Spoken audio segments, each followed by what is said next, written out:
지금부터 2020년 6월 21일 온유교회 주일 예배를 시작하도록 하겠습니다.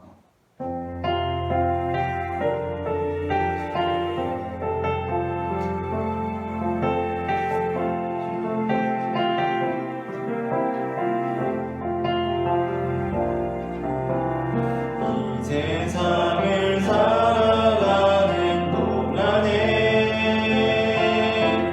나의 힘을 의지할 수 없으니 기도하고 낙심하지 말 것은 주께서 참 소망이 되심이라. 하나님의 꿈이 나의 비전이 되고 예수님의 성품이 나의 인격이 되고 성령님의 권능이 나의 능력이 되길 원하고 바라고 기도합니다.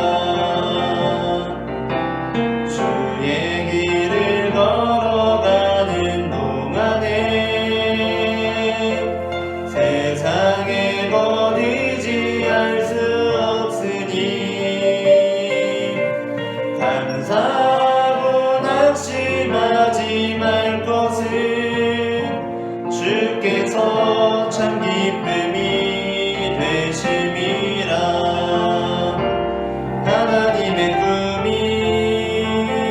나의 비전이 되고 예수님의 성품이 나의 인격이 되고 성령님의 권능이 나의 능력이 되길 원하고 바라고 기도합니다.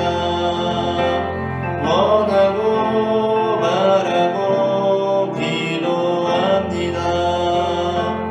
원하고 바라고 예배합니다.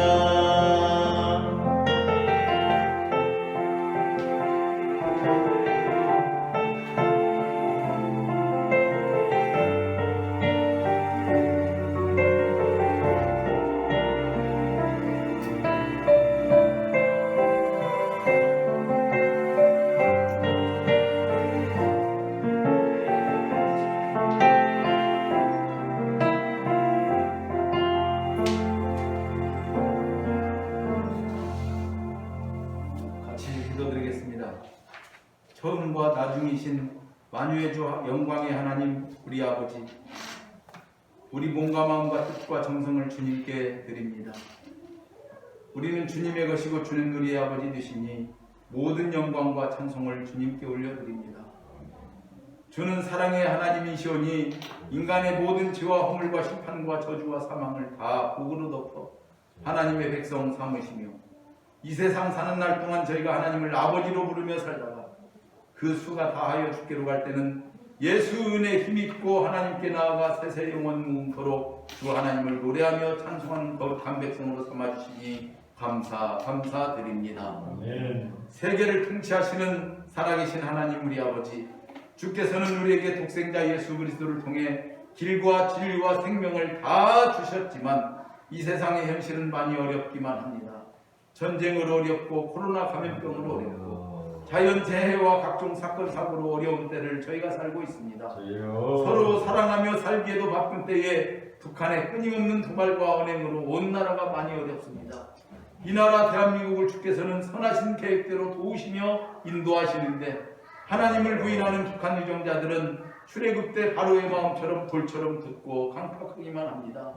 주여 저들을 불쌍히 여겨 주옵소서. 아멘. 남북한 유정자들에게 지혜와 명철을 주시고 하나님을 두려워하는 마음과 영원을 사모하는 마음을 주옵소서. 저들이 모든 권세와 주권이 하나님의 것임을 깨닫고 주의 선하고 인자하신 뜻을 구하는 이정자들과 이 나라 이 민족들에게 하옵소서.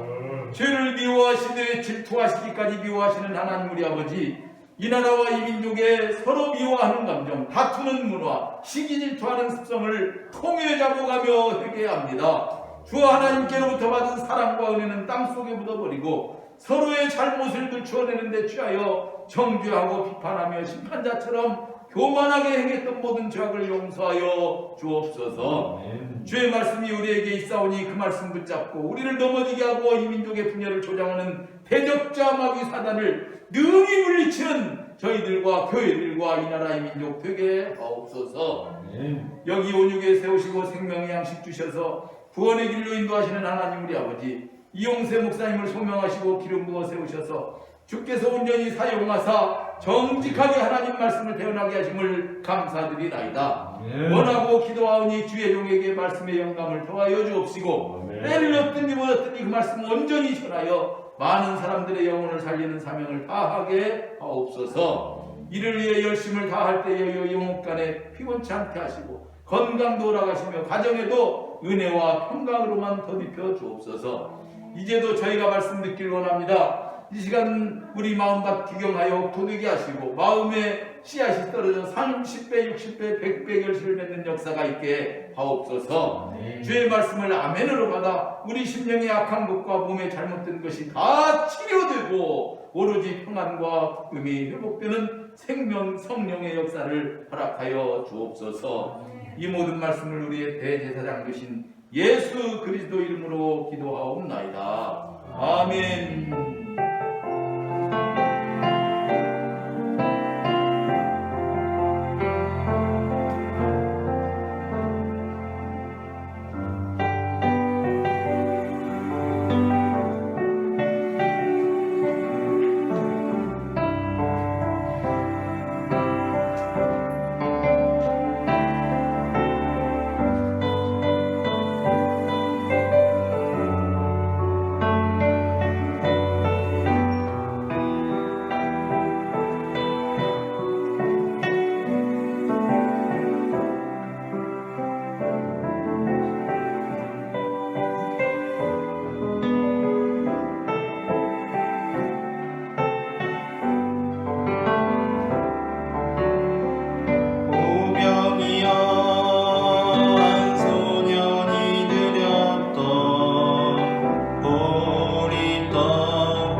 사랑의 하나님 감사합니다. 이 시간 우리가 주님의 말씀 앞에 서게 하시니 감사합니다. 어두움 속에 빛으로 찾아오시는 주님께서 이 시간 넘어지는 나를 잡아주시고 약한 마음을 담대하게 하여 주실 것을 믿음의 눈으로 바라봅니다. 주님을 보게 하여 주시옵소서. 나를 붙들어 주시옵소서. 내 뜻과 내 생각 내려놓고 주님의 음성을 기다립니다. 말씀하여 주시옵소서. 살아계신 주 예수 그리스도의 이름으로 기도합니다. 아멘. 오늘 우리가 다 함께 나눌 말씀은 마태복음 5장 17절부터 32절까지입니다. 신약성경 6페이지 전후에 있습니다.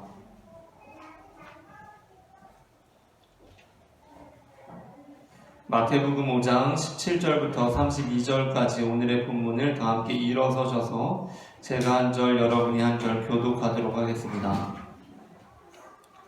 내가 율법이나 선지자를 폐하러 온 줄로 생각하지 말라. 폐하러 온 것이 아니요 완전하게 하려 함이라.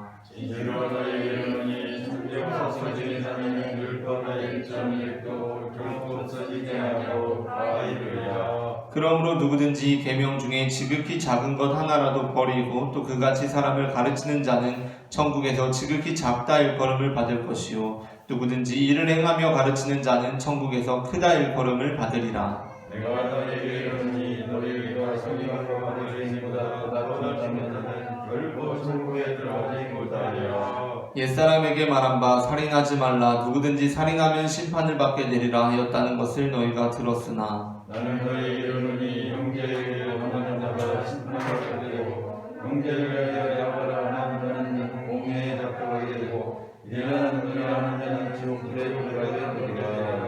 그러므로 예물을 제단에 드리려다가 거기서 내 형제에게 원망 들을 만한 일이 있는 것이 생각나거든. 예물을 제단하게 두고 먼저 와서 형제와 화목하고 그 후에 와서 예물을 드리라. 너를 고발하는 자와 함께 길에 있을 때에 급히 사화하라. 그 고발하는 자가 너를 재판관에게 내어주고 재판관이 옹리에게 내어주어 옥에 가둘까 염려하라. 진실로 너희에게 이르노니 내가 함이라도 남김이 없이 다 가기 전에는 결코 나오게 하리라. 또 간음하지 말라 하였다는 것을 너희가 들었으나 나는 너희에게 이르노니 능력을 품고 여자를 보는 자마다 이익이 가리라. 만일 내 오른눈이 너로 실족하게 하거든 빼어내버리라. 내 백체 중 하나가 없어지고 온몸이 지옥에 던져지지 않는 것이 유익하며 또한 만일 내 오른손이 너로 실족하게 하거든 찢어내버리라.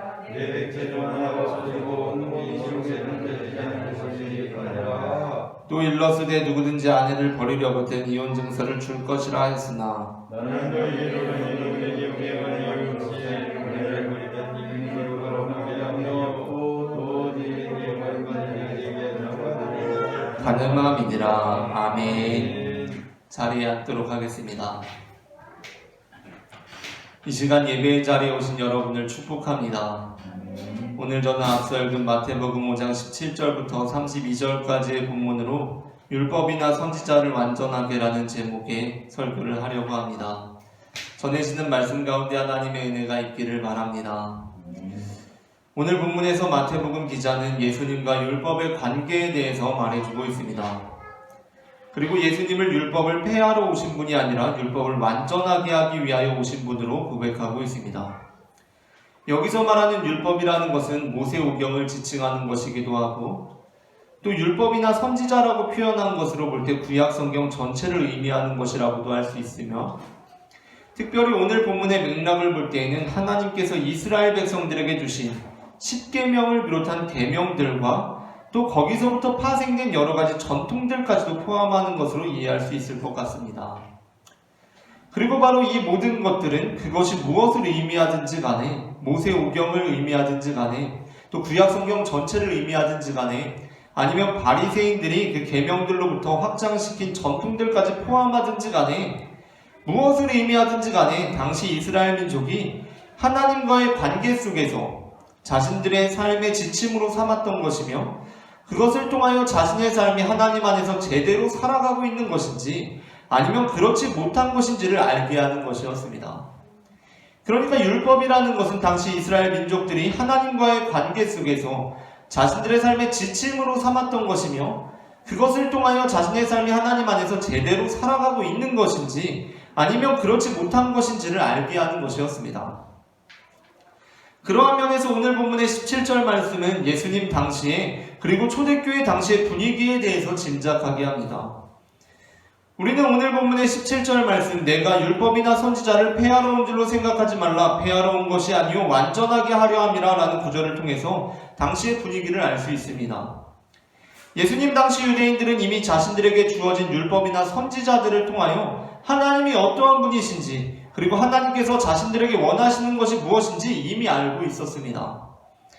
그런데 예수님으로 인해서 하나님에 관해서 자신들이 이미 알고 있는 사실들과는 다른 내용들을 접하게 되었고 그에 따라 예수님에 대하여 율법이나 선지자를 폐하려는 것이냐는 도전과 질문들을 하게 되었습니다. 하지만 오늘 본문이 전해주고 있는 것은 예수님께서는 그리고 예수님을 구주로 고백하는 사람들은 예수님 당신 그리고 자신께서는 율법이나 선지자를 폐하러 오신 분이 아니라 완전하게 하시기 위하여 오셨다고 믿었다는 것입니다. 예수님 본인께서 그리고 예수님을 믿는 그 공동체는 예수님께서는 율법이나 선지자를 폐하러 오신 분이 아니라 그것을 완전하게 하시기 위하여 오신 분이라고 믿었다라는 것입니다. 마태복음 기자는 이러한 기술을 통해서 그리스도인들로 하여금 예수님으로 인해 기존의 율법을 막무가내로 폐기하는 것과 기존의 율법을 무조건적으로 수호하는 양갈래길과는 구별되는 제3의 길을 걷도록 이끌어주고 있습니다. 그렇다면 도대체 율법을 완전하게 하신다는 것은 무엇을 의미하는 것입니까? 율법의 진정한 의미와 목적, 예수님께서 되찾으시려고 하는 그 진정한 율법의 의미와 목적은 무엇입니까? 그것은 바로 우리로 하여금 우리가 죄인임을 깨닫게 하는 것입니다. 그 율법의 진정한 의미와 목적은 우리로 하여금 우리의 죄인됨을 깨닫게 하는 것입니다. 사도 바울은 로마서 3장 19절부터 20절에서 이렇게 말하고 있습니다. 우리가 알거니와 무릇 율법이 말하는 바는 율법 아래에 있는 자들에게 말하는 것이니 이는 모든 입을 막고 온 세상으로 하나님의 심판 아래에 있게 하려 함이라. 그러므로 율법의 행위로 그의 앞에 의롭다 하심을 얻을 육체가 없나니 율법으로는 죄를 깨달음이니라. 아멘. 율법의 행위로 그의 앞에 의롭다 하심을 얻을 육체가 없나니 율법으로는 죄를 깨달음이니라. 사도 바울은 율법의 의미와 목적은 우리로 하여금 우리의 죄인됨을 깨닫기 위한 것이라고 말하고 있습니다.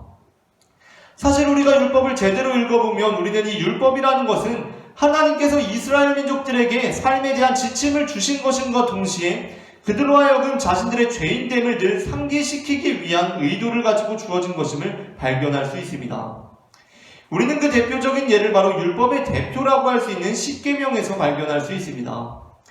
십계명은 구약 성경에 총 2번에 걸쳐서 기록되어 있는데 먼저는 출애굽기 20장 3절부터 17절에 나오고 있습니다. 그리고 그 출애굽기 십계명의 후반부가 이렇게 맺어지고 있습니다. 살인하지 말라, 간음하지 말라, 도둑질하지 말라, 내 이웃에 대하여 거짓 증거하지 말라, 내 이웃의 집을 탐내지 말라, 내 이웃의 아내나 그의 남종이나 그의 여종이나 그의 소나 그의 나귀나 무릇 내 이웃의 소유를 탐내지 말라. 아멘. 다음으로 십계명은 신명기 5장 7절부터 21절에 나오고 있는데 신명기 십계명의 후반부 역시 이렇게 맺어지고 있습니다. 살인하지 말지니라, 간음하지 말지니라, 도둑질하지 말지니라, 내 이웃에 대하여 거짓 증거하지 말지니라, 내 이웃의 아내를 탐내지 말지니라, 내 이웃의 집이나 그의 밭이나 그의 남종이나 그의 여종이나 그의 소나 그의 나귀나 내 이웃의 모든 소유를 탐내지 말지니라. 아멘. 십계명은 하나님께서 이스라엘 민족들에게 그들이 어떠한 삶을 살아가야 하는지에 대한 지침으로서 주신 것이었습니다. 그런데 우리가 이 십계명을 다 묵상하고 났을 때 우리가 고백하게 되는 것은 무엇입니까? 여러분은 이 십계명을 다 묵상하고 나서 어떠한 고백을 하게 되십니까? 살인하지 말라는 것, 간음하지 말라는 것, 도둑질하지 말라는 것, 거짓 증거하지 말라는 것, 이렇게 9번째 계명까지 다 묵상하고 나서는 어쩌면 어떠한 사람들의 마음속에는 하나님께서 나에게 이러한 삶을 살아가기를 원하시는구나. 나는 살인하지 않고 간음하지 않고 도둑질하지 말고 거짓 증거하지 않고 살아야겠다 라는 생각이 들면서 한편으로는 내가 이미 충분히 이러한 삶을 살아가고 있다는 생각이 들기도 하고 또 이러한 삶을 앞으로도 충분히 살아갈 수 있을 것 같은 자신이 들기도 합니다. 살인하지 않고 간음하지 않고 도둑질하지 않고 거짓 증거하지 않는 이 삶을 내가 충분히 살아갈 수 있을 것 같은 자신감이 생기기도 합니다. 하지만 우리가 10번째 계명까지 다 묵상하고 났을 때에는 아마 9번째 계명까지 묵상했을 때와는 조금 우리의 태도가 달라지게 됩니다. 10번째 계명까지 다 묵상하고 났을 때에는 아마 내가 이미 이러한 삶을 있다는 생각이 들거나 내가 앞으로도 충분히 이러한 삶을 살아갈 수 있을 것이라고 자신할 수 있는 사람들이 극히 드물게 됩니다. 그러니까 우리가 이 10계명의 10번째 계명까지 다 받고 났을 때 우리는 하나님께서 나에게 이러한 삶을 살아가기를 원하시는구나 라는 생각보다는 이 마지막 계명에 이르러서는 마치 노하는 자마다 심판을 받게 될 것이라거나 의욕을 품는 자마다 지옥불에 던져질 것이라는 말씀을 들었을 때처럼 아니 하나님께서 나에게 어떻게 이러한 삶을 살아가라고 하시는가 라는 탄식이 나온다는 것입니다. 이처럼 10계명이 명하고 있는 삶을 살아가는 것이 불가능하거나 아니면 불가능하지 않더라도 굉장히 어려운 일로 여겨진다는 것입니다. 그 이유는 10번째 계명이 우리의 행동이나 말에 대한 것이 아니라 탐심에 대한 것으로 오늘 본문에서 예수님께서 말씀하시는 분노나 음욕 같은 마음의 문제를 다루고 있기 때문입니다. 그렇기 때문에 이 10번째 계명 앞에서 나의 의로움이 아니라 나의 죄인됨을 우리는 다시 한번 생각해 보게 됩니다. 그 누구도 이러한 삶을 살아갈 수 있을 것이라고 자신할 수가 없다는 것입니다. 이 10번째 계명을 읽으면 나는 심판이나 지옥불을 면할 가능성이 굉장히 희박하겠구나라는 생각이 들게 된다는 것입니다. 또한 그렇지 않다고 하더라도 그러니까 탐심을 가지지 않을 자신이 있습니다. 나는 그럴 자신이 있습니다 라고 하더라도 이 10번째 계명은 분명히 탐심이라는 주제를 다루고 있다는 면에서 이스라엘 사람들에게 있어서 나 개인의 죄뿐만 아니라 인간 존재 자체의 죄인됨, 죄성을 상기시키는 구절이었음을 우리는 외면할 수가 없습니다. 왜냐하면 이스라엘 백성들에게 있어서 여기서 말하고 있는 탐심이라는 것은 인간으로 하여금 타락의 길로 나아가게 만든 죄의 씨앗으로 여겨지는 마음의 상태를 뜻하고 있기 때문입니다. 창세기 3장 6절은 하나님과의 약속을 어기고 선과 악을 알게 하는 나무의 열매를 먹음으로써 타락의 길로 나아가게 된 인류에 대해서 보도하며 이렇게 기록하고 있습니다. 여자가 그 나무를 본즉 먹음직도 하고 보암직도 하고 지혜롭게 할 만큼 탐스럽기도 한 나무인지라 여자가 그 열매를 따먹고 자기와 함께 있는 남편에게도 주매 그도 먹은지라. 창세기 본문은 사람이 그 나무를 보고 죄에 이르게 된 그 시작점을 사람의 탐심에서 찾고 있습니다. 그리고 창세기 본문의 탐심과 10계명의 10번째 계명에서 다루고 있는 탐심은 모두 하마드라는 원어를 함께 쓰고 있습니다. 그러니까 그 탐심이라는 것이 타락한 인간의 마음속에 있었다라는 것입니다. 그러니까 이스라엘 민족들은 이 탐심의 문제 앞에서 개인적인 것을 넘어서 인간 존재의 죄악성을 가장 여실하게 되새겨보게 되는 것입니다. 이러한 면에서 생각해본다면 죄인인 우리가 행동이나 말이야 우리가 의식적으로 그것을 통제하거나 절제할 수도 있겠지만 죄인인 우리가 어떻게 우리의 마음을 통제할 수가 있겠습니까? 그것은 우리가 하나님 안에 있지 않다면 불가능한 것이고 하나님께서 이루시지 않으시면 불가능한 일일 것입니다. 우리의 노력과 의지로는 도저히 할 수가 없는 일이라는 것입니다. 그래서 우리는 10계명을 묵상하고 나서 이렇게 기도할 수밖에 없는 것입니다. 하나님, 저는 정말 죄인입니다. 하나님께서 원하시는 삶이 무엇인지 잘 알겠고 저도 그렇게 살기 위해 노력하겠지만 제가 진짜 그렇게 살 수 있을지는 잘 모르겠습니다. 자신할 수가 없습니다. 주님 나에게 은혜를 더하여 주시옵소서 라고 기도할 수밖에 없다는 것입니다. 그리고 바로 이것이 예수님께서 오늘 본문을 통해 가르쳐 주시고자 하셨던 것이었습니다. 예수님께서는 바로 이러한 맥락에서 율법의 진정한 의미와 목적을 이스라엘 민족들에게 다시 한번 상기시켜주고자 하셨던 것입니다. 예수님께서는 자신에게 육박하고 있는 율법을 폐하는 자라는 도전 앞에서 너희는 내가 지금 율법을 말하고 은혜를 말하고 사랑을 말하니까 율법을 폐기한다고 생각하는 것 같은데 나야말로 율법을 완전하게 하는 자라고 선언하십니다. 예수님께서는 너희는 내가 지금 은혜를 말하고 사랑을 말하니까 율법을 폐기한다고 생각하는 것 같은데 나야말로 율법을 완전하게 하는 자라고 선언하고 계십니다. 그렇게 하심으로 율법에 대한 가장 잘못된 사용을 드러내고 계십니다. 당시 율법을 진짜 폐물로 만들어버린 자들이 누구인지를 깨닫게 하시고자 하는 것입니다. 그렇다면 당시의 율법을 진짜 폐물로 쓸모없는 것으로 만들어버린 사람들은 어떠한 사람들이었던 것입니까? 특별히 오늘 본문에서 예수님께서는 그들을 서기관과 바리새인이라고, 그러한 것을 서기관과 바리새인의 의라고 말씀하시고 계신데, 그들이 추구하고 있던 의로움이란 어떠한 것이었습니까? 바리새인과 서기관들이 율법을 통해서 추구했던 의로움이란 무엇이었냐면 율법을 지킴으로 이루고자 했던 의로움이었습니다. 물론 그러한 태도는 율법이 우리 삶의 지침으로 주어진 것이라는 면에서 아름답고 우리 역시 배워야 할 모습이라고 할 수 있습니다. 예수님께서도 바리새인과 그러한 모습에 대해서는 복음서의 다른 구절에서 긍정적으로 바라보기도 하십니다. 하지만 그들은 율법의 또 다른 의미에서는 완전한 잘못을 범하고 말았습니다. 그들은 율법의 두 번째 목적, 즉 우리로 하여금 죄인됨을 깨닫게 하는 율법의 의미와 목적을 완전히 망각한 채 율법을 자신들의 의로움을 드러내는 수단으로 삼았다라는 것입니다. 하나님께서 우리에게 율법을 주셨을 때 그 목적은 첫째는 우리의 삶의 지침으로 주어졌던 것이었지만 그 두 번째 목적은 그 율법을 통하여서 너희가 늘 죄인임을 기억하고 상기하라는 것이었는데, 바리새인과 서기관들은 그 두 번째 목적을 완전히 망각해버리고 율법을 자신들의 의로움을 드러내는 수단으로 삼았다라는 것입니다. 그렇게 율법으로 자신의 삶을 비추어 보고 나서 나는 죄인이구나 라고 종국적으로 생각하는 것이 아니라 그 율법의 목적을 망각해버리고 율법으로 자신의 삶을 비추어 보고 나서 결정적으로 율법을 보니까 나는 제대로 살아가고 있구나 라고 결론을 내리게 되었던 것입니다. 그처럼 율법에 자신의 삶을 비추어 보고서 결정적으로 나는 제대로 살아가고 있구나, 나는 의인이구나 라는 결론을 내리는 사람들, 그 사람들에 대해서 예수님께서는 율법의 진정한 의미와 목적을 잃어버리게 한 사람들이라고 말씀하시고 계신다는 것입니다. 그렇게 예수님께서는 나는 살인하지 않았으니까 의롭고, 나는 간음하지 않았으니까 심판을 면할 수 있고, 나는 이혼할 때 합법적으로 이혼증서를 써주고 이혼했으니까 하나님 앞에서 떳떳하다고 여기는 사람들에게 예수님께서는 율법이 말하고 있는 것은 단순히 살인하지 말라는 것이 아니라 사랑하라는 것이며, 간음하지 말라는 것은 단순히 간음하지 말라는 것이 아니라 인격적인 관계를 맺으라는 것이고, 이혼증서를 써주라는 것은 단순히 이혼증서를 써주고 이혼해버리라는 것이 아니라 자신의 배우자를 소중히 여기라는 것이기 때문에, 그렇게 율법이란 단순히 우리의 행동에 대한 것이 아니라 마음의 문제에 관한 것이기 때문에 모든 사람들이 율법 안에서는 심판 아래 놓이게 된다고 말씀을 하신 것입니다.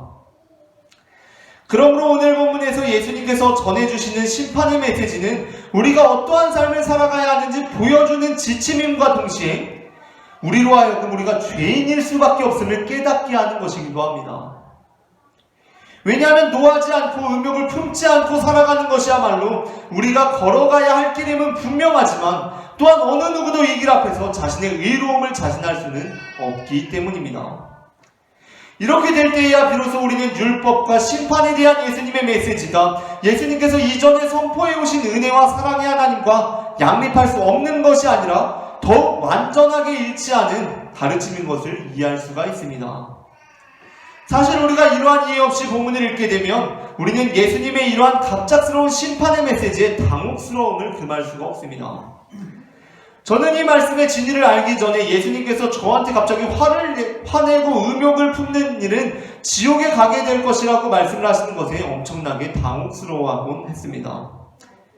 예수님께서는 이제까지 예수님께서는 은혜와 사랑의 주님이시라고 알고 있었는데, 그렇게 예수님께서는 음행한 여인도 정죄하지 않으셨는데, 그런 예수님께서 심판을 말씀하시기 시작할 때 갑자기 살인하고 간음한 자는 물론이고 노하는 자, 음욕을 품은 자까지도 살인한 자와 간음한 자와 마찬가지로 지옥불에 던지시겠다고 말씀을 하시니까 얼마나 당혹스러운 일입니까? 아니, 적어도 은혜와 사랑의 하나님이시라고 한다면 설령 살인하고 간음한 자들은 지옥불에 던지시더라도 분내고 음욕을 품은 정도야 사랑과 은혜로 용서해 주셔야 하는 것 아닙니까? 하지만 그렇기 때문에 우리는 죄의식으로 인한 심판의 저주에서 자유롭기 위해서라도 예수님께서 말씀하시는 이 말씀을 하시는 저희를 분명하게 알아야 할 필요가 있습니다. 그러니까 예수님께서 이 말씀을 하시는 의도는 무엇입니까? 그것은 바로 너희 모두가 율법 안에서 죄인이라는 것입니다. 그것은 바로 너희 모두가 율법 앞에서는 죄인일 수밖에 없다라는 것입니다. 그러니까 지금 예수님께서는 너는 음욕을 품었으니까 지옥불에 떨어질 것이고 저 사람은 음욕을 안 품은 사람이니까 천당 간다고, 음욕을 품지 않은 어떠한 사람들을 상정하고 이 말씀을 하시는 것이 아니라 음욕은 너희 모두가 다 품었을 테니 너희 모두가 사실은 다 지옥불에 해당하는 자들이라고 이 말씀을 하셨다라는 것입니다. 그러므로 우리가 이 본문 앞에서 가져야 할 태도는 무엇입니까? 그것은 어떠한 사람들은 노하지 않고 음욕을 품지 않아서 심판을 면할 수 있을 텐데 나는 그렇지 못해서 어쩌나라고 두려움을 갖는 것이 아니라 나 역시도 율법 앞에서 지옥불에 던져질 수밖에 없는 죄인이라고 인정하는 것입니다. 그러니까 우리 모두가 다 지옥불에 던져질 수밖에 없는 죄인이라는 것을 인정하는 것입니다. 바로 그러한 면에서 이 본문은 우리의 삶에 주어진 지침이면서도 동시에 우리가 죄인임을 깨닫게 하는 본문이 되는 것입니다. 우리는 그렇게 완전히 죄인됨으로 하나님의 완전한 은혜와 완전한 사랑을 이해할 수가 있을 것입니다. 사실 율법 앞에서 자신의 의로움과 자신의 노력과 자신의 것을 드러내는 사람은 하나님의 완전한 은혜를 이해할 수가 없습니다. 자신의 공로가 일정 부분 있다고 여기는 사람은 하나님의 완전한 사랑을 받아들일 수가 없는 것입니다. 왜냐하면 그들이 이해할 수 있는 것이란 오로지 하나님의 부분적인 은혜와 부분적인 사랑이기 때문입니다. 사실 자신이 어느 정도 조금이라도 의롭다고 여기는 사람은 하나님의 전적인 은혜나 전적인 사랑이 굳이 필요하지가 않습니다. 왜입니까? 왜냐하면 이미 내가 해놓은 것이 있기 때문입니다. 이미 내가 쌓아놓은 것이 있기 때문입니다. 이미 내가 마련해 놓은 것들이 어느 정도 있기 때문입니다. 내가 집 사려고 벌어놓은 돈이 어느 정도 되니까 부모님께서는 그냥 부족한 부분만 채워주면 되는 것입니다. 부모님의 은혜는 그냥 그 정도의 것이라는 것입니다.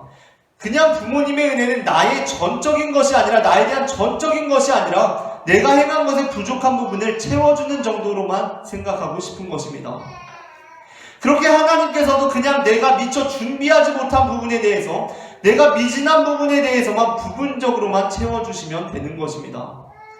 그렇게 나의 의를 드러내고 싶은 것입니다. 나도 이만큼은 했다는 것입니다. 그래서 오히려 예수님께서 말씀하시는 전적인 은혜와 전적인 사랑이 불편하게 느껴지기 시작합니다. 왜입니까? 그냥 부분적으로만 해주셔도 충분하기 때문입니다. 아니, 그것을 넘어서 부분적으로만 해주셔야 내가 드러날 수 있기 때문입니다. 하나님께서, 예수님께서 전적으로 해주시는 것은 필요하지 않고 그렇게 해주셔서는 안 됩니다. 왜입니까? 하나님께서 전적으로 사랑을 베풀어 주시고 전적으로 은혜를 베풀어 주시기 시작할 때 내가 부분적으로 해놓은 것들이 드러나지 않기 때문입니다. 그게 준비 안 된 사람들은 부분적으로 채용을 받아도 자신이 준비해 놓은 것이 없어서, 심지어 그것을 준비해 놓은 것도 까먹어서 채워주셨을지라도 여전히 부족해서 심판을 받아야만 하기 때문입니다. 그렇게 어떻게 됐든 나의 의로움이 율법을 통해 드러나야만 하는 것입니다. 하지만 예수님께서 말씀하시는 은혜는 그러한 부분적인 것이 아니었습니다. 예수님께서 말씀하시는 하나님의 은혜는 완전한 것이었습니다. 지금 네가 가지고 있는 것을 다 버리고 오라는 것이었습니다. 지금 네가 쌓아놓았다고 여겨지는 그 의는 의가 아니라는 것입니다. 다 버리고 오라는 것입니다. 지금 내가 가지고 있는 것, 네가 이루어놓은 것은 의가 아니라는 것입니다. 그것을 다 배설물처럼 쓰레기처럼 여기고 나를 따르라는 것입니다. 그래서 그것은 사실 완전한 죄인들에게만 진정으로 이해되며 진정으로 받아들여질 수 있는 것이고 그들에게만 진정한 복음이 될 수 있는 것입니다. 하나님께서는 바로 이처럼 율법을 삶의 지침으로 놓는 것을 기뻐하시지만 그럼에도 불구하고 율법을 통해 자신의 의로움을 드러냈던 자들이 아니라 오히려 율법 안에서 자신들의 죄인됨을 발견하고 더욱 철저하게 하나님의 은혜를 구했던 자들을 통해 일하십니다. 특별히 율법의 시대, 구약시대에 하나님께서 가장 크게 사용하셨던 두 인물이 모두 율법적으로는 결코 자신들의 의로움을 드러낼 수 없었던 자들이었습니다. 엄청난 결함을 가지고 있었던 사람들이었습니다. 먼저는 그 누구보다 율법을 받은 장본인 모세가 바로 그러한 사람이었습니다. 모세는 이스라엘을 이끌었던 민족의 지도자였으며 가장 위대한 지도자였습니다. 그런데 그 모세가 어떠한 사람이었습니까? 그에게는 살인 전과가 있었습니다. 출애굽기 2장 11절부터 12절은 그의 살인에 대해서 이렇게 보도하고 있습니다. 모세가 장성한 후에 한 번은 자기 형제들에게 나가서 그들이 고되게 노동하는 것을 보더니 어떤 애굽 사람이 한 이브리 사람 곧 자기 형제를 치는 것을 본지라. 좌우를 살펴 사람이 없는 것을 보고 그 애굽 사람을 쳐 죽여 모래 속에 감추니라. 모세는 살인자였습니다. 심지어 그는 살인을 하고 시체 은폐까지 시도하였습니다. 물론 일각에서는 이러한 모세의 살인은 사실 율법 자체를 모세가 받은 것이기 때문에 율법이 있기도 전에 벌어진 일이라서 율법을 범한 것이라고 볼 수 없다는 말도 안 되는 주장을 하기도 하며, 또 한편에서는 모세의 살인은 불의에 대항하는 성격의 것이어서 히틀러를 암살하고자 했던 보네포 목사님의 시도가 정당화되는 것처럼 율법으로 정당화될 여지가 있다고 말이 좀 되는 항변을 하기도 합니다. 하지만 만일 그렇다고 한다면 우리는 살인하지 말라는 율법 역시 상황에 따라서 다르게 이해될 수 있고 심지어 율법을 범하는 것으로 받아들여지지 않을 수도 있다는 가능성을 항상 열어두어야 합니다. 그리고 그렇다고 모세는 예외라고 하더라도 그렇다면 다윗은 어떻습니까? 다윗은 이스라엘의 완전한 임금입니다. 그는 메시아의 전형으로 성경에 표현되고 있습니다. 그런데 그 다윗은 살인뿐만 아니라 간음을 저지른 자였습니다. 다윗은 율법 이후의 시대를 살았고 그가 했던 간음과 살인은 어떠한 다른 말로 변호될 여지가 없는 것이었습니다. 사무엘하 11장 2절부터 4절은 이렇게 말하고 있습니다.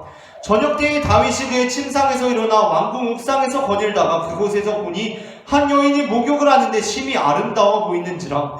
다윗이 사람을 보내 그 여인을 알아보게 하였더니 그가 아뢰되 그는 엘리야의 딸이요 햇사람 우리아의 아내 밧세바가 아니니까 하니, 다윗이 전령을 보내어 그 여자를 자기에게로 데려오게 하고 그 여자가 부정함을 깨끗하게 하였으므로 더불어 동침함에 그 여자가 자기 집으로 돌아가니라. 다윗은 순전히 자신 개인적인 의욕을 위해 자신의 왕이라는 권력을 이용하여 이미 남편이 있는 여자를 간음하였고 그 간음이 임신으로 이어짐에 따라 그의 남편 우리아를 죽이기까지 하게 됩니다. 그럼에도 불구하고 참으로 이상한 것은 모세와 다윗이 여전히 구약시대 가장 위대한 인물로 하나님께서 인정하시는 인물로 우뚝 서 있다는 것입니다. 다윗은 그 일로 인해 하나님으로부터 버림받지 않았습니다. 그 이유가 무엇입니까?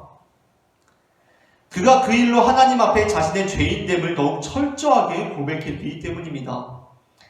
그들은 율법적으로 결코 온전한 자들이 아니었습니다. 오히려 예수님께서 지금 제시하시고 있는 살인하지 말라는 계명과 간음하지 말라는 계명에 완벽하게 위배되는 자들이었습니다. 분노하고 음욕을 품은 수준이 아니라 진짜 살인하고 간음한 자들이었습니다. 그런데 하나님께서 그들을 사용하신 것입니다. 단순히 살인하는 것과 분노하는 것이 진배 없으며 음욕을 품는 것과 간음하는 것이 그게 그거라는 식으로 생각하셨기 때문이겠습니까? 그것이 아닙니다. 그것은 그들이 비록 율법의 첫 번째 의미를 이루는 데에서 실패했지만 율법의 두 번째 목적을 온전히 실현한 인물들이었기 때문일 것입니다. 그러한 면에서 우리는 하나님께서는 율법의 첫 번째 역할보다도 율법의 두 번째 역할에 더 큰 비중을 두고 계신다는 것을 발견하게 됩니다. 즉 하나님께서는 그 율법을 삶의 지침으로 삼고 살아가는 것 역시 소중하게 여기시지만 그것보다도 오히려 그 율법 앞에서 자신의 죄인됨을 진정으로 깨닫고 있는 자들을 더 기뻐하신다는 것입니다. 그 정도로 하나님께서는 율법의 두 번째 목적을 중요하게 여기신다는 것입니다. 그렇다면 이것이 우리에게 말씀하고 있는 바는 무엇입니까? 만일 또 여기서 그렇다고 하면은 나는 차라리 노하면서 의로운 자가 되기보다는 살인했지만 죄인인 줄 아는 사람이 되겠다고 말하기 시작하면 굉장히 곤란해지기 시작합니다. 예수님께서 이 본문을 통해 의도하시는 것은 무엇입니까? 예수님께서는 노하면서도 의로운 줄 아는 것을 경계하고 계신 것입니다. 그러니까 그냥 노하는 것쯤이야 라고 생각하는 것을 경계하고 계신다는 것입니다. 예수님께서는 지금 서기관과 바리새인들이 저 사람은 살인했으니까 심판받고 저 사람은 간음했으니까 죄인인 것이 당연하지만 나는 그저 화를 낸 것뿐이니까, 나는 그냥 음욕을 품는 것뿐이니까 의롭다고 생각하는 그것을 지적하신 것입니다. 그리고 율법에 대하여서는 노하는 것이나 음욕을 품는 것이나 지옥불에 떨어지는 죄로 여기는 자세가 필요하며, 바로 그렇게 율법을 통해 자신의 죄인됨을 의식하는 것이야말로 율법의 진정한 목적이라고 말씀하고 계신다는 것입니다. 율법에 대하여서는 노하는 것이나 음욕을 품는 것조차도 지옥불에 떨어질 죄로 여기는 자세가 우리에게 필요하고, 바로 그렇게 율법을 통해 자신의 죄인됨을 의식하는 것이야말로 율법의 진정한 목적이고 의미라고 말씀하신다는 것입니다. 그렇기 때문에 우리가 하나님을 믿는다는 것은 우리 스스로 우리가 의롭다고 여기는 삶을 살아가는 것이 아니라는 것을 기억해야 합니다. 우리가 하나님을 믿는다는 것은 나를 살인하지 않아서, 간음하지 않아서, 그야말로 율법을 범죄하지 않아서 의롭다고 여기는 것이 아니라는 것입니다. 그렇다면 우리가 하나님을 믿는다는 것은 무엇입니까? 그것은 형제를 사랑하지 못하는 나의 삶을 살인하는 죄를 범한 것과 별반 다르지 않는 것으로 여기며 나의 죄인됨을 절감하는 것입니다. 그것은 형제를 사랑하지 못하는 나의 삶을 살인하는 죄를 범한 것과 별반 다르지 않은 것으로 여기며 나의 죄인됨을 절감하는 것입니다. 이것이 바로 율법이 말하고 있는 것이라는 것입니다. 여자를 보건 남자를 보건 어린이를 보건 어르신을 보건 다른 사람을 볼 때 그를 인격적으로, 그 인간 한 사람을 그 자체로 목적으로 보는 것이 아니라 그저 나의 야망이나 욕망이나 욕정을 해결하기 위한 수단으로 보는 것을 가늠한 것과 크게 다름없는 죄로 여기는 것이 바로 하나님을 믿는 것이라는 것입니다.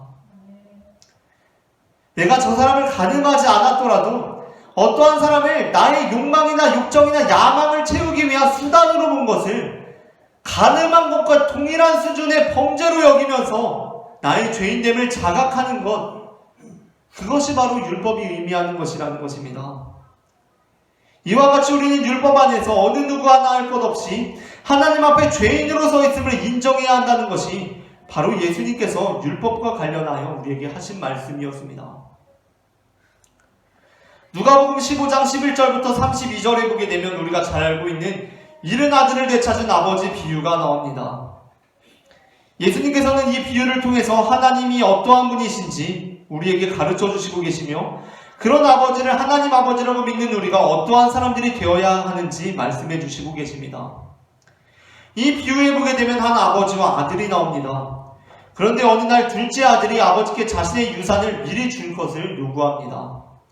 사실 이러한 행위 자체가, 이러한 행위만으로도 이 둘째 아들은 당시 유대 마을 공동체에서 매장을 당하고도 남을 만한 사람이었습니다. 그런데 아버지는 어떠한 이유에서인지 이 일로 인해 두 아들에게 각각 분깃을 나누어 줍니다. 아마도 이 일로 둘째 아들은 형인 장자가 받게 된 아버지 재산의 3분의 1을 제외한 3분의 1을 받게 되었을 것입니다. 그런데 이 둘째 아들이 재산을 먼 나라에 가서 다 탕진해버리고 맙니다.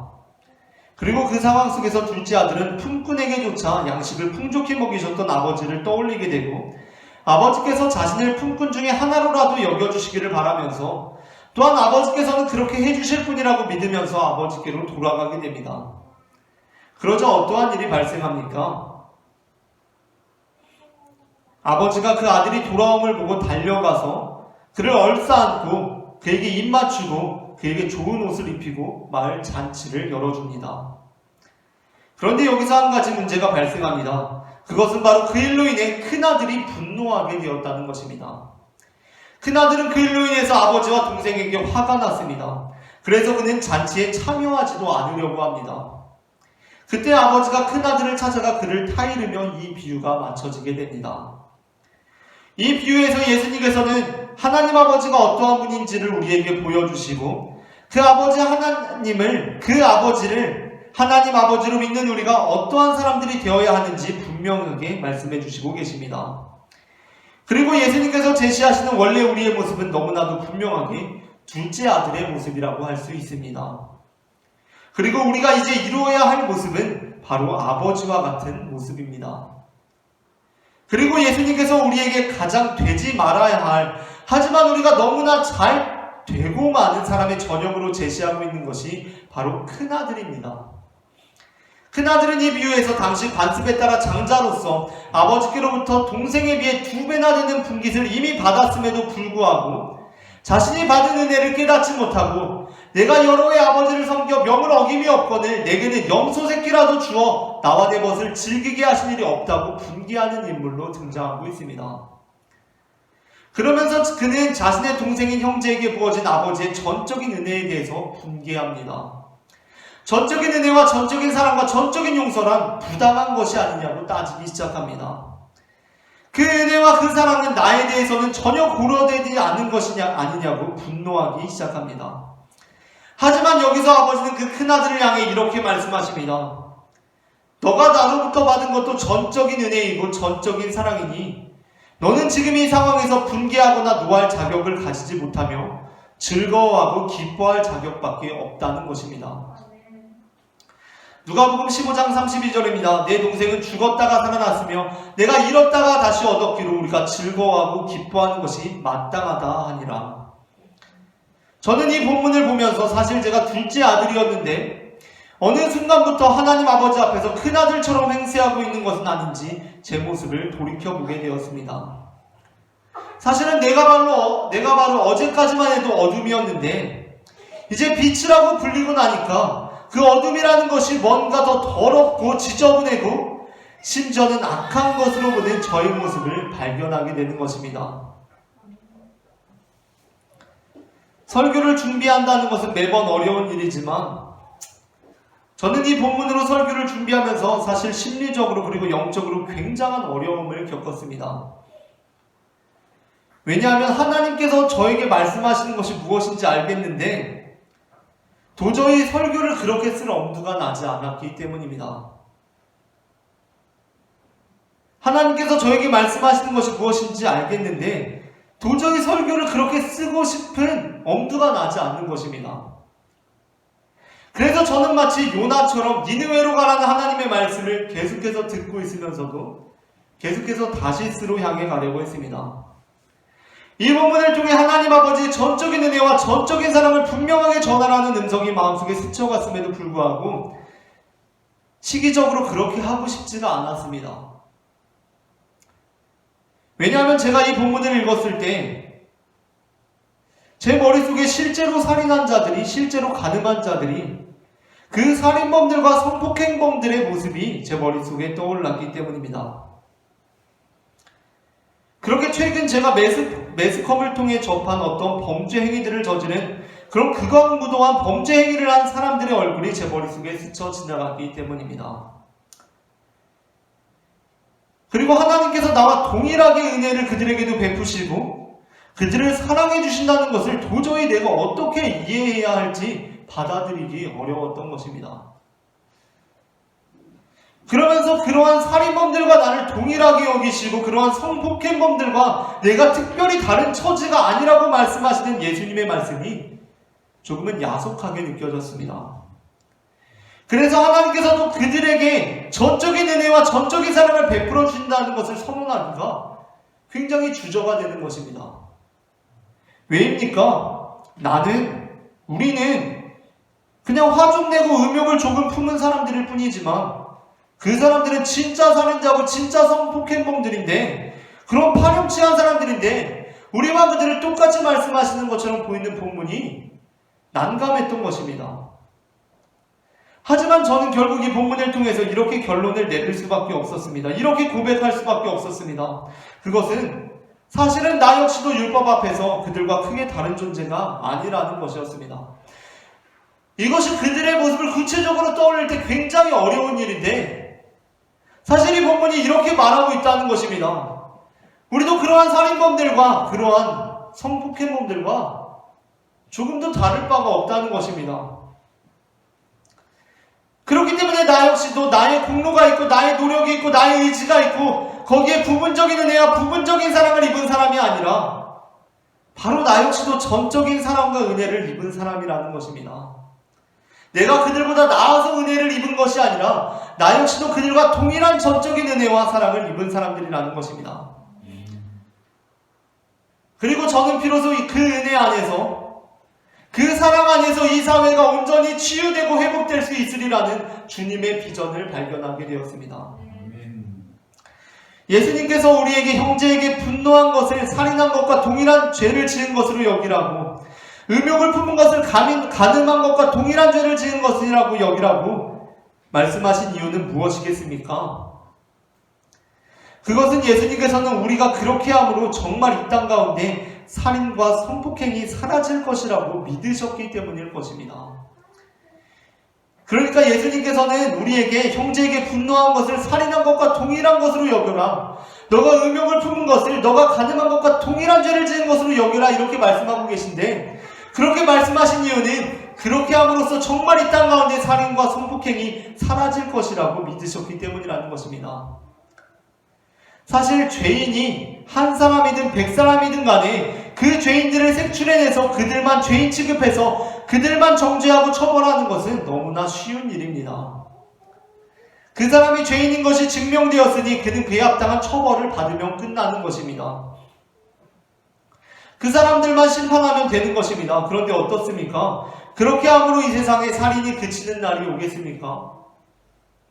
성범죄가 사라지는 날이 오겠습니까? 그것이 아닙니다. 계속됩니다. 아니, 더욱 증폭됩니다. 왜입니까? 그 죄를 그냥 그 사람들의 죄로, 나는 아니고 우리는 아니고 그 사람의 죄로 여기기 때문입니다. 그 사람만의 잘못으로 여기기 때문입니다. 우리는 잘못이 하나도 없는데, 우리는 그에 대해서 의인인데, 우리는 그 범죄와는 무관한데 그냥 그 사람이 그 범죄를 행했다고 단정 짓고 끝내기 때문입니다.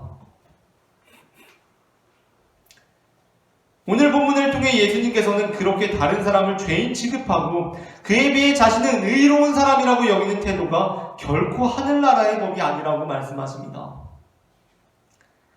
예수님께서는 이 땅 가운데에도 하나님의 나라가 이루어지기를 바라셨습니다. 그래서 예수님께서는 그냥 그 범죄를 그 사람을 심판하는 것으로 끝내지 말고 우리가 모두가 사실은 죄인임을 인식하자라고 말씀하십니다. 예수님께서는 이 땅 가운데에도 하나님의 나라가 이루어지기를 바라셨습니다. 그래서 예수님께서는 그렇게 그냥 그 범죄를 그 사람을 심판하는 것으로 끝내지 말고 사실은 우리 모두가 죄인임을 인식하는 대로 나아가자라고 말씀하고 계십니다. 사실은 우리 모두가 그 범죄와 무관하지 않고 우리 모두가 가해자를 심판해야 하는 사람들이 아니라 우리 모두가 피해자를 찾아가 용서를 구해야 하는 죄인들이라는 것입니다. 우리 모두가 가해자를 심판해야 하는 사람들이 아니라 우리 모두가 피해자를 찾아가 용서를 구해야 하는 죄인들이라는 것입니다. 그 순간 제가 가지고 있던 분노는 아픔으로 바뀌었습니다. 저는 제가 있어야 하는 자리는 가해자들을 심판하는 자리가 아니라 피해자들에게 용서를 구해야 하는 자리라는 것을 알게 되었습니다. 저는 가해자들을 향해서 손가락질해야 하는 것이 아니라 그것보다 먼저 피해자들을 찾아가서 그 아이들의 영정사진 앞에서 아저씨가 미안하다라고 말해야 했던 사람이라는 것입니다.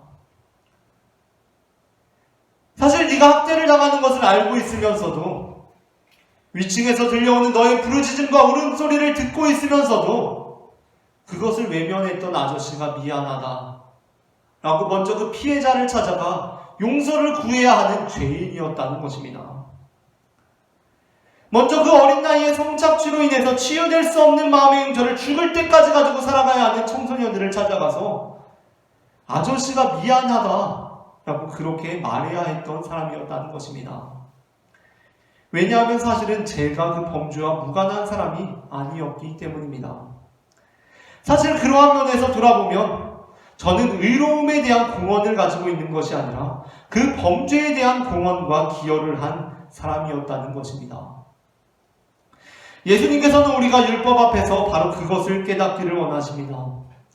그러니까 예수님께서는 지금 율법 앞에서 나는 죄인이고 저 사람은 의인이라는 그 경계를 허물고 계시는 것입니다. 보복의 날을 지우시고 화와 저주의 분량을 복으로 덮어버리신 예수님께서는 지금 의인과 죄인이라는 경계를 허물어버리고 계신 것입니다. 그렇게 사실은 우리 모두가 다 죄인이라는 것입니다. 우리 어느 누구 하나 가해자를 심판할 권리를 가지지 못하고 우리 모두는 사실 범죄가 벌어졌을 때 어느 누구보다 빨리 그 피해자를 찾아가 용서를 구해야 하는 자들이라는 것입니다. 예수님께서는 우리의 의로움을 드러냄으로써가 아니라 우리의 죄인됨을 인정함으로써 바로 그 방법을 통해 이 땅에 하나님 나라가 이루어질 수 있으리라고 보신 것입니다.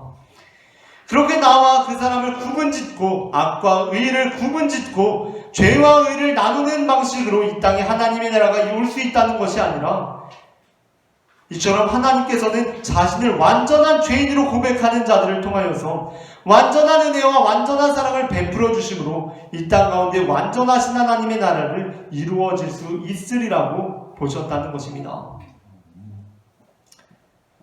그렇게 예수님께서는 하나님을 완전한 죄인으로 고백하는 자들에게 완전한 은혜와 완전한 사랑을 베풀어 주심으로 이 땅 가운데 완전하신 하나님의 나라를 이루어 가시는 분임을 저는 마태복음 5장 17절부터 32절 말씀을 근거로 고백합니다.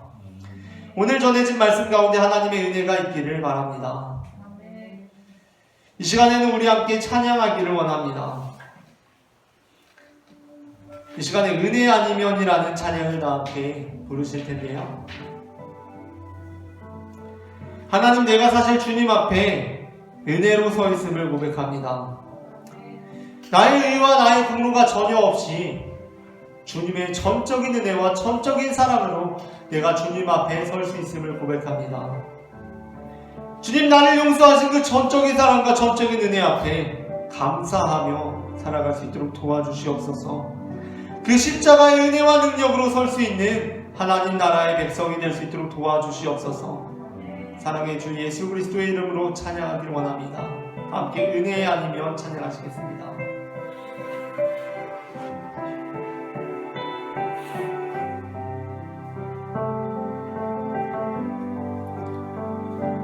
어둠 속에 매이던 내 영혼 갈 길 몰라 망할 때에 주의 십자가 영광의 그 빛이 나를 향해 비추어 주셨네. 주홍빛보다 더 붉은 내 죄 그리스도의 피로 씻기어 완전한 사랑 주님의 은혜로 새 생명 주께 얻었네. 은혜 아니면 나서지 못하네. 십자가의 그 사랑 능력 아니면 나서지 못하네. 은혜 아니면 나서지 못하네. 놀라운 사랑 은혜 아니면 나서지 못하네.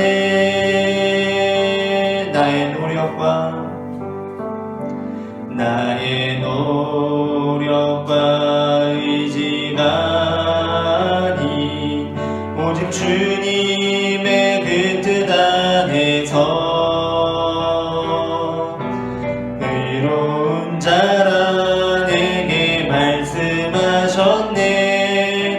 완전하신 그 은혜로 은혜 아니면 나서지 못하네. 십자가의 그 사랑 능력 아니면 나서지 못하네.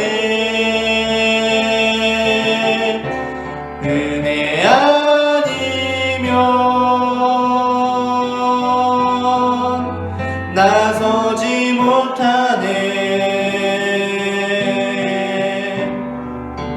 완전한 사랑 그네 아니면 나서지 못하네. 다시 한번 고백합니다. 은혜 아니면, 은혜 아니면 나서지 못하네. 십자가의 그 사랑 능력 아니면 나서지 못하네. 은혜 아니면 나서지 못하네. 놀라운 사랑 그네 아니면 나서지 못하네.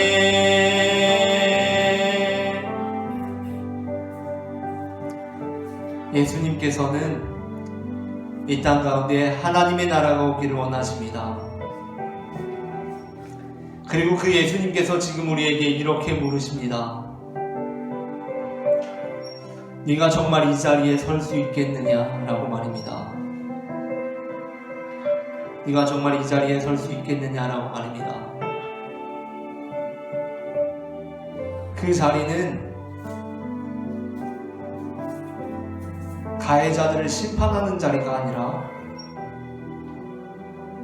가해자들의 편에 서서 피해자들에게 용서를 구하는 자리입니다.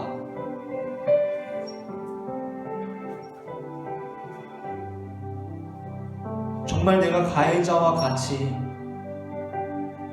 그들과 같은 죄를 당신에게 범한 사람입니다. 라고 가해자의 편에 서는 것입니다. 예수님께서는 지금 우리에게 그것을 요청하시고 계십니다. 네가 이 자리에 설 수 있겠느냐?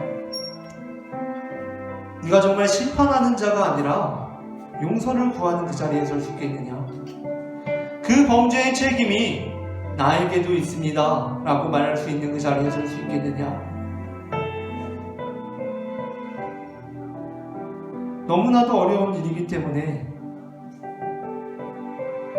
우리의 힘으로 할 수 없음을 고백합니다. 주님, 정말 우리가 주님의 은혜를 깨닫지 못하면 할 수가 없습니다. 주님, 정말 내가 주님의 은혜를 깨닫기를 원합니다. 하나님, 나에게도 그 책임이 있음을 깨닫게 하여 주시옵소서.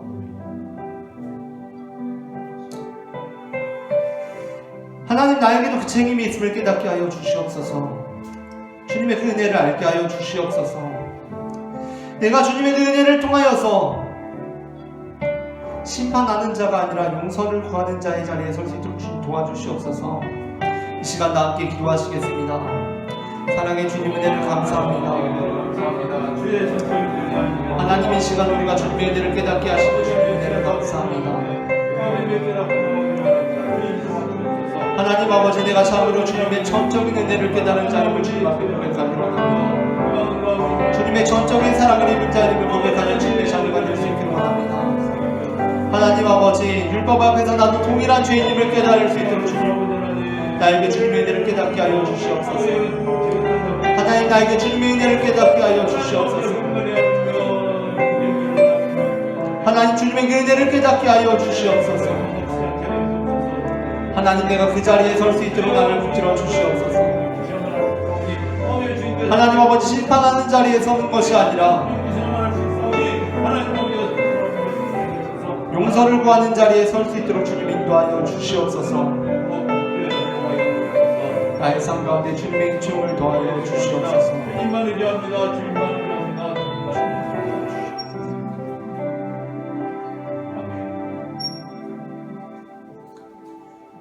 우리를 사랑하시는 하나님 아버지, 이 시간 우리가 하나님 앞에서 완전한 죄인임을 깨닫게 하시니 그 은혜를 감사드립니다.